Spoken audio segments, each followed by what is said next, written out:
أعوذ بالله من الشيطان الرجيم.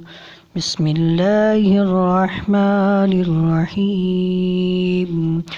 إذا زلزلت الأرض زلزالها وأخرجت الأرض أثقالها وقال الإنسان ما لها يومئذ تحدث أخبارها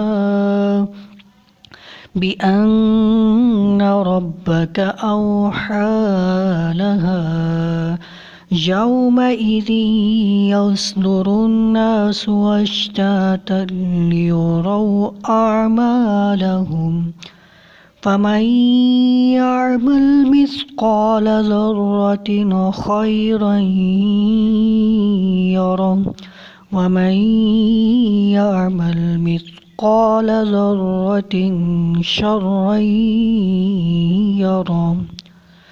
صدق الله